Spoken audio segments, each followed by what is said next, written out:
Oke,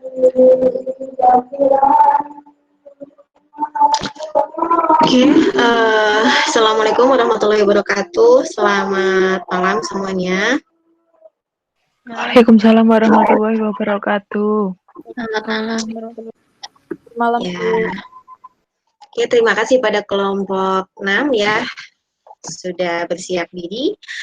Kemudian untuk malam ini ya, kita akan membahas mengenai sistem akuntansi pemerintah daerah, yang mana apa yang akan diterangkan di dalam sini ini merupakan implikasi dari penerapan PP nomor 71 tahun 2010 yang sudah kita bahas di pertemuan minggu lalu ya.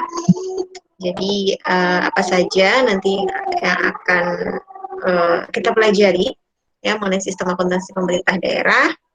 Kemudian apakah ada perbedaan gitu dengan sistem akuntansi untuk entitas bisnis pada umumnya.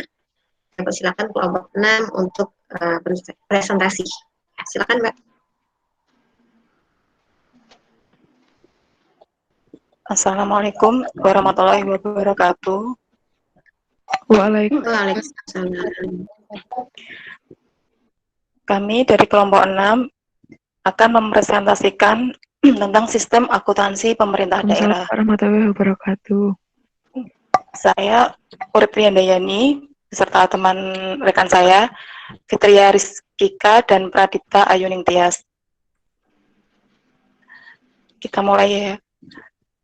Standar akuntansi pemerintahan adalah prinsip-prinsip akuntansi yang diterapkan dalam menyusun dan menyajikan laporan keuangan pemerintah yang terdiri atas laporan keuangan pemerintah pusat atau LKPP dan laporan keuangan pemerintah daerah atau LKPD.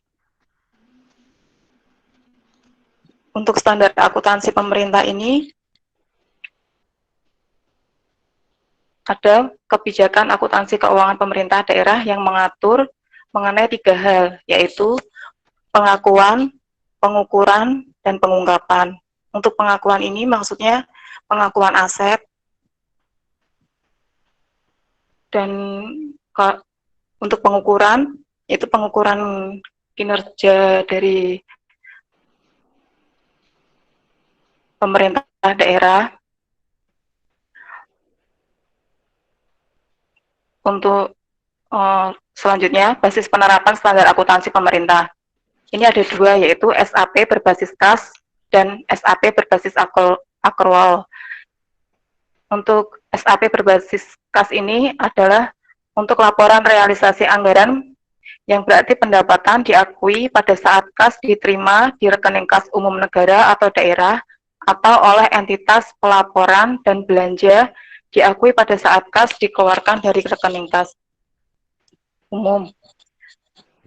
Untuk SAP berbasis akrual, yaitu SAP yang mengakui pendapatan, beban, aset, utang, dan ekuitas dalam pelaporan finansial berbasis akrual, serta mengakui pendapatan, belanja, pembiayaan dalam pelaporan pelaksanaan anggaran berdasarkan basis yang ditetapkan dalam APBN atau APBD.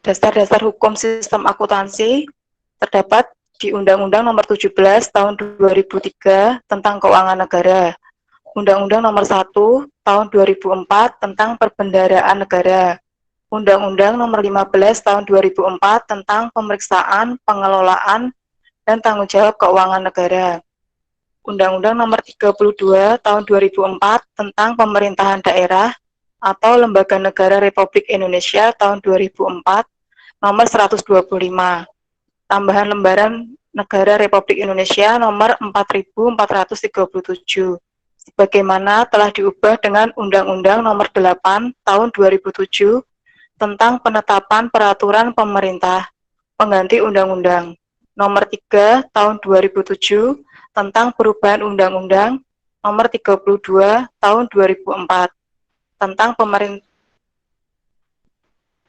Nomor 32 Tahun 2004 tentang pemerintahan daerah menjadi Undang-Undang di Undang-Undang Nomor 33 Tahun 2004 tentang perimbangan keuangan antara pemerintah pusat dan pemerintah daerah. Selanjutnya, Peraturan Pemerintah Nomor 24 Tahun 2005 tentang Standar Akuntansi Pemerintahan. Peraturan Pemerintah Nomor 54 Tahun 2007 tentang Pinjaman Daerah. Peraturan Pemerintah Nomor 56 Tahun 2007 tentang Sistem Informasi Keuangan Daerah. Peraturan Pemerintah Nomor 57 Tahun 2007 tentang hibah. Peraturan Pemerintah Nomor 58 Tahun 2007 tentang Pengelolaan Keuangan Daerah. Peraturan Menteri Dalam Negeri Nomor 13 Tahun 2006 tentang Pedoman Pengelolaan Keuangan Daerah. Peraturan Pemerintah Nomor 71 Tahun 2010 tentang Standar Akuntansi Pemerintahan. Peraturan Menteri Keuangan Nomor 238 Tahun 2011 tentang Pedoman Umum Akuntansi Pemerintahan. Permendagri Nomor 64 Tahun 2013 tentang Penerapan Akuntansi Berbasis Akrual. Untuk struktur organisasi pemerintahan daerah, yaitu dari wali kota ke wali kota, staf ahli. Mbak, maaf saya interupsi. Ini belum di itu ya, di slideshow ya. Oh iya. Oke, slideshow dulu ya. Nah, biar jelas.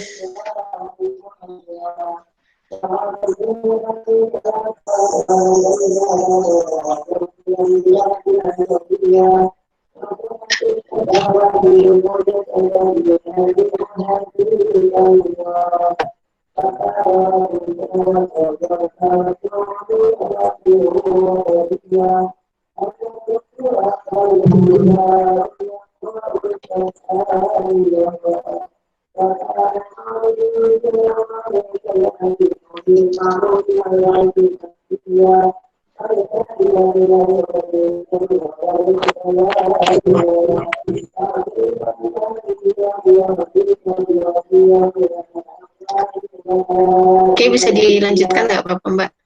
Oh ya, struktur organisasi pemerintah daerah itu dari wali kota ke wakil wali kota, terus ada di bawahnya itu ada staf ahli sama sekretariat daerah, dan di bawahnya lagi ada perusahaan daerah, inspektorat, Bapeda, Satpol PP, lembaga teknis, dinas daerah, asisten pemerintahan dan administrasi, asisten ekonomi, pembangunan dan kesejahteraan sosial, dan sekretariat DPRD. Yang tadi sejajar dengan wali kota ini ada DPRD, yang di bawahnya sekretariat DPRD. Untuk yang di bawah lembaga teknis, dinas daerah, asisten pemerintah dan administrasi, asisten ekonomi, pembangunan dan kesejahteraan sosial, sekretariat DPRD bisa dilihat di PPT yang sudah saya share di grup. Untuk selanjutnya, sistem pengendalian internal pada pemerintah daerah itu adalah laporan keuangan yang disajikan harus berdasarkan sistem pengendalian intern yang memadai dan sesuai dengan standar akuntansi pemerintahan. Yang kedua, fungsi pengendalian dilakukan oleh kepala daerah melalui sistem pengendalian internal. Yang ketiga, sistem pengendalian internal merupakan proses yang integral pada tindakan dan kegiatan yang dilakukan secara terus-menerus oleh pimpinan dan seluruh pegawai untuk memberikan keyakinan memadai atas tercapainya tujuan organisasi melalui kegiatan yang efektif dan efisien. Untuk selanjutnya akan dilanjutkan oleh rekan saya, Saudara Fitria. Ya, terima kasih Mbak Yani. Saya akan melanjutkan materi yang disampaikan dari Mbak Yani, yaitu kode rekening. Terdapat 8 kelompok rekening, yaitu yang pertama ada rekening aset, 2 kewajiban, 3 ekuitas, 4 pendapatan laporan operasional, 5 beban, 6 pendapatan laporan realisasi anggaran, 7 belanja, dan 8 pembiayaan. urutan kode rekening yang diatur dalam Permendagri nomor 13 tahun 2006 pada pasal 76 adalah dimulai dari kode urusan pemerintah daerah, kode organisasi, kode program, kode kegiatan, kode akun, kode kelompok, kode jenis, kode objek, dan kode rincian objek. Selanjutnya ada penerapan sistem prosedur akuntansi yang berdasarkan pasal 98 Peraturan Pemerintah Nomor 58 Tahun 2005 dan pasal 233 Peraturan Menteri Dalam Negeri Nomor 13 Tahun 2006. Nah, ini sistem prosedur akuntansi itu dibagi menjadi dua, yaitu yang pertama ada Sisdur Akuntansi SKPD dan yang kedua ada Sisdur Akuntansi SKPKD. SKPD kepanjangan dari Satuan Kerja Perangkat Keuangan yang merupakan entitas akuntansi. Entitas akuntansi ini adalah unit pada pemerintahan yang mengelola anggaran, kekayaan, dan kewajiban yang menyelenggarakan akuntansi dan menyajikan laporan keuangan. Jadi yang dimaksud SKPD itu kayak dinas-dinas atau badan atau kantor yang wajib menyusun laporan keuangan. Contohnya kita ambil dari pemerintah daerah Kota Semarang. Kalau dinas itu kayak dinas kesehatan, dinas pendidikan. Kalau badan itu kayak BPKAD atau Bapeda. Kalau kantor itu kayak kecamatan, kantor kecamatan, kantor kelurahan. Selanjutnya untuk yang SKPKD itu kepanjangan dari Satuan Kerja Pengelola Keuangan Daerah yang merupakan entitas pelaporan. Nah, entitas pelaporan ini adalah unit yang menggabungkan seluruh laporan keuangan dari entitas akuntansi. Jadi yang dimaksud SKPD itu adalah kantor yang mengelola seluruh laporan keuangan. Kalau di Semarang itu BPKAD atau Badan Pengelola Keuangan dan Aset Daerah. Jadi laporan keuangan Kota Semarang itu dijadikan satu, dikumpulkan ke BPKAD. Nah, di BPKAD itu ada pimpinan atau kepalanya. Pimpinan dari SKPKD itu disebut PPKD atau Pejabat Pengelola Keuangan Daerah.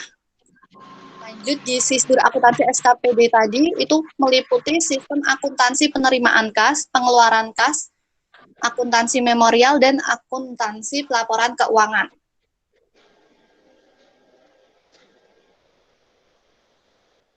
Untuk yang akuntansi penerimaan kas, prosedur akuntansi penerimaan kas, pasal 241 dan 266 Permendagri nomor 13 tahun 2006. Merupakan serangkaian proses mulai pencatatan, penggolongan, dan peringkasan transaksi atau kejadian keuangan, serta pelaporan keuangan dalam rangka pertanggungjawaban pelaksanaan APBD yang berkenaan dengan penerimaan kas pada SKPD yang dapat dilaksanakan secara manual maupun terkomputerisasi. Nah, jadi tidak semua SKPD itu menjadi unit penghasil. Jadi unit penghasil itu maksudnya unit yang bertugas mencari pendapatan. Dan SKPD hanya beberapa SKPD yang bertugas mencari pendapatan. Contohnya seperti kayak Dinas Pasar atau Bapenda. Kalau Dinas Pasar itu kan teman-teman pasti pernah lihat ya, kayak misal ada petugas atau orang yang kayak ke tokonya orang, ke pasar gitu, ke tokonya orang, terus ngasih kayak karcis. Nah, karcis itu namanya retribusi. Kalau Bapenda itu mengurusi pajak daerah. Misalnya kayak kita kan tiap tahun bayar PBB tuh. Bayar PBB, nah itu masuk ke dalam penerimaan kas. Selanjutnya, Sisdur Akuntansi Penerimaan Kas. Dokumen-dokumennya itu ada STS atau Surat Tanda Setoran, STBP atau Surat Tanda Bukti Pembayaran, Rekap Penerimaan Harian atau RPH, dan Surat Perintah Pencairan Dana atau SP2D. Catatan akuntansinya itu ada jurnal penerimaan kas, buku besar pembantu, dan buku besar. Jaringan prosedurnya, yang pertama penerimaan kas dari pendapatan yang diterima bendahara penerimaan. Yang kedua, penerimaan kas dari pendapatan yang disetor langsung ke kas daerah. Yang ketiga, penerimaan dari pencairan UP, atau GU, atau TU, atau LS. UP itu dalam APBD pencairan anggaran yang di kelompok-kelompoknya. Maksudnya UP itu uang persediaan, GU ganti uang, TU tambah uang, LS langsung. Itu termasuk APBD pencairan anggaran. Yang terakhir ada penerimaan kas dari pemotongan pajak dan lain-lain. Untuk prosedur akuntansi yang kedua ada pengeluaran kas yang berdasarkan pasal 247 dan 272 Permendagri nomor 13 tahun 2006. Merupakan serangkaian proses mulai pencatatan, penggolongan, dan peringkasan transaksi atau kejadian keuangan, serta pelaporan keuangan dalam rangka pertanggungjawaban pelaksanaan APBD yang berkenaan dengan pengeluaran kas pada SKPD yang dapat dilaksanakan secara manual maupun terkomputerisasi. Nah, jadi yang dimaksud dari prosedur akuntansi pengeluaran kas ini, jadi semua SKPD itu pasti melakukan proses transaksi akuntansi. Contohnya kayak gaji pegawai atau pembelanjaan, misalnya kayak pembelanjaan tulis kantor, itu masuknya pengeluaran kas. Terus untuk sistem akuntansi pengeluaran kas itu dokumennya ada surat tanda setoran atau STS, surat perintah pencairan dana atau SP2D, dan pengesahan SPJ. Untuk catatan akuntansinya ada jurnal pengeluaran kas, buku besar pembantu, dan buku besar. Untuk alur prosedurnya, itu pengeluaran kas pencairan dana yang berasal dari SP2D, pengeluaran kas untuk penyetoran sisa UP, GU, atau TU, penyetoran pendapatan ke kas daerah, pengeluaran kas, penyetoran pajak, dan lain-lain.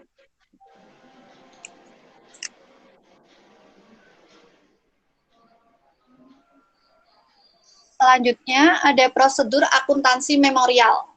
Merupakan serangkaian proses mulai pencatatan, penggolongan, dan peringkasan transaksi atau kejadian keuangan, serta pelaporan keuangan dalam rangka pertanggungjawaban pelaksanaan APBD di luar penerimaan maupun pengeluaran kas pada SKPD yang dapat dilaksanakan secara manual dan maupun terkomputerisasi. Untuk prosedur akuntansi memorial ini misalnya biaya depresiasi atau penyusutan aset tetap. Jadi maksud dari prosedur akuntansi memorial itu angka yang dicatat itu di luar penerimaan dan pengeluaran kas. Untuk sistem akuntansi memorial, dokumennya itu ada bukti pendukung yang merupakan dokumen transaksi atau kejadian selain kas. Untuk catatan akuntansinya, itu ada jurnal umum, buku besar pembantu, dan buku besar. Jaringan prosedurnya, akuntansi pengakuan pendapatan yang kasnya belum diterima, akuntansi penambahan aset tetap, akuntansi pengurangan aset tetap, akuntansi koreksi kesalahan, dan akuntansi penyesuaian.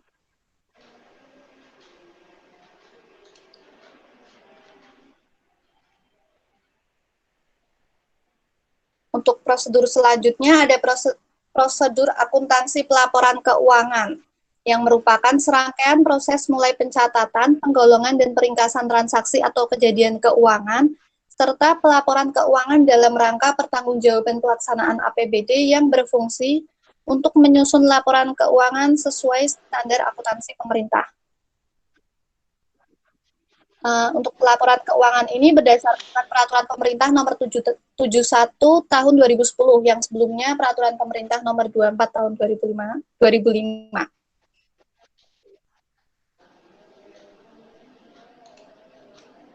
Jadi SKPD itu menyusun dan melaporkan semua transaksi baik penerimaan atau pengeluaran dengan menggunakan sistem akuntansi yang dilaporkan secara rutin ke SKPKD. Yang dimaksud dari prosedur akuntansi pelaporan keuangan.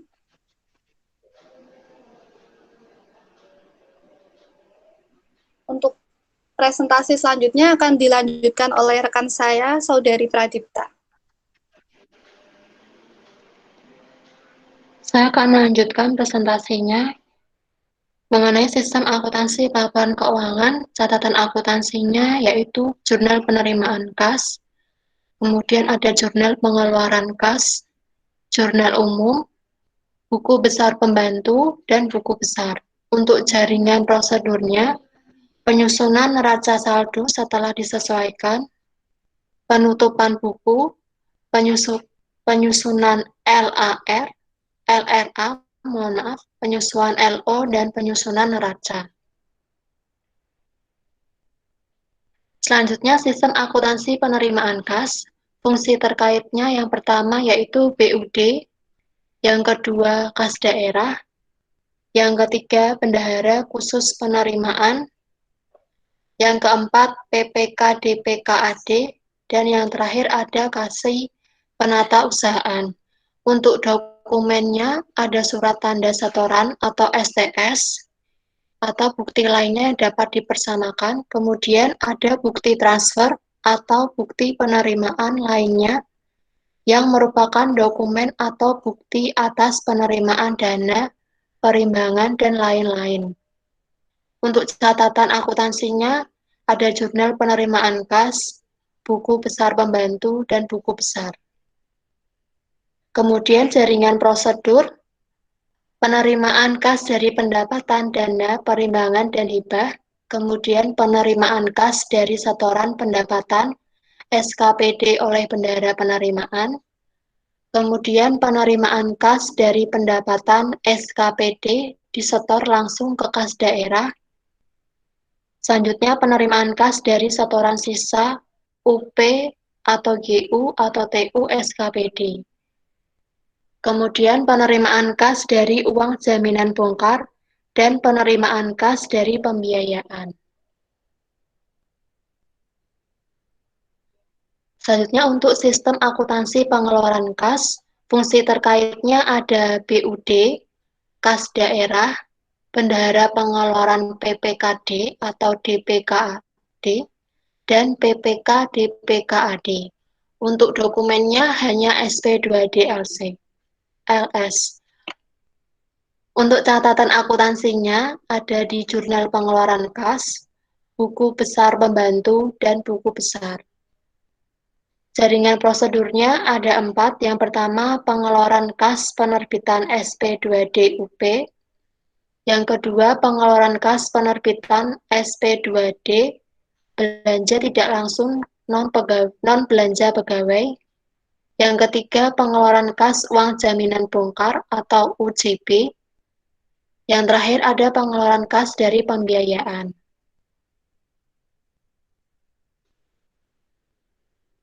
Selanjutnya ada sistem akuntansi memorial. Untuk fungsi terkaitnya ada 2, BUD dan PPK SKPD. Dokumennya bukti memorial. Untuk catatan akuntansi ada di jurnal umum, buku besar, pembantu, dan buku besar. Jaringan prosedurnya akuntansi pengakuan pendapatan yang kasnya belum diterima dan akuntansi pengakuan pendapatan dari penerimaan UJB. Selanjutnya, sistem akuntansi pelaporan keuangan. Catatannya di jurnal penerimaan kas PPKD, jurnal penerimaan kas, jurnal pengeluaran kas PPKD, jurnal umum PPKD, dan buku besar, serta buku besar pembantu.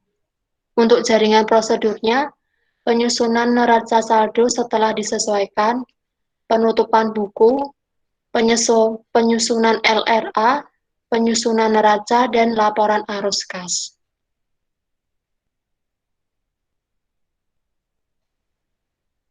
Menurut Standar Akuntansi Pemerintah Indonesia nomor PP nomor 71/2010 atau disebut SAP, laporan keuangan yang diterbitkan harus disusun berdasarkan standar akuntansi yang berlaku, agar laporan keuangan tersebut dapat diperbandingkan dengan laporan keuangan periode sebelumnya atau diperbandingkan dengan laporan keuangan entitas yang lain.